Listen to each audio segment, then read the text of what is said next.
ఎజోస్పెర్మియా అని డయాగ్నోస్ అయిన మేల్స్‌కి వాళ్ళ స్పెర్మ్‌తోనే పిల్లలు పుట్టే అవకాశం ఉంటుందా? యెస్, తప్పకుండా ఉంటుంది. ఎజోస్పెర్మియా అంటే యూజువల్‌గా సెమెన్ అనాలిసిస్ చేసినప్పుడు మనకి దానిలో స్పెర్మ్స్ లేకపోతే దాన్ని ఎజోస్పెర్మియా అంటాం. సో, అలాంటి వాళ్ళలో ఏంటంటే చాలా కారణాల వల్ల స్పెర్మ్స్ అనేవి కనిపించకపోవచ్చు.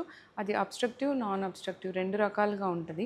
అబ్‌స్ట్రక్టివ్ అంటే ఏదైనా అడ్డు ఉండటం వల్ల స్పెర్మ్స్ బయటికి రాకపోవడం. నాన్ అబ్‌స్ట్రక్టివ్ అంటే జెనెటిక్ కారణాలు కానీ, హార్మోనల్ ఇంబాలెన్సెస్ వల్ల కానీ స్పెర్మ్స్ అనేవి సరిగ్గా ఉండకపోవడం. సో, ఇలాంటి వారిలో ఏంటంటే అసలు స్పెర్మ్ ప్రొడక్షన్ ఉందా లేదా? ఒకవేళ స్పెర్మ్ ప్రొడక్షన్ ఉంటే గనక మనం టెస్టిస్ నుంచి కొన్ని అడ్వాన్స్డ్ ప్రొసీజర్స్ అంటే ఇప్పుడు టీసా, మైక్రో టీసీ అని ఒక నీడిల్ వేసి స్పెర్మ్స్‌ని ఎక్స్ట్రాక్ట్ చేస్తామనమాట. సో, ఈ పద్ధతి ద్వారా గనక మనం చూసుకున్నట్లయితే అక్కడ టెస్టిస్ దగ్గర స్పెర్మ్స్ ఉంటే వాటిని మనం వాడుకొని ఐవీఎఫ్ ద్వారా గానీ, ఇక్సీ ద్వారా గానీ ప్రెగ్నెన్సీ వచ్చే ఛాన్సెస్‌ని పెంచొచ్చు. సో, ఈ టెస్టిస్ నుంచి తీసిన స్పెర్మ్స్‌ని వాడుకుంటే వాళ్ళకే వాళ్ళ ఓన్ స్పెర్మ్‌తో పిల్లలు పుట్టే అవకాశం ఉంటది. ఎజోస్పెర్మియా ఉన్నంత మాత్రాన డోనర్ ఆప్షన్స్‌కి ఎళ్ళాల్సిన అవసరం అయితే ఉండదు. ఇవాల్యుయేట్ చేసుకొని దాన్ని గనక మనం ట్రీట్ చేసుకొని ముందుకు వెళ్తే వాళ్ళ స్పెర్మ్స్‌తోనే వాళ్ళకి పిల్లలు పుడతారు.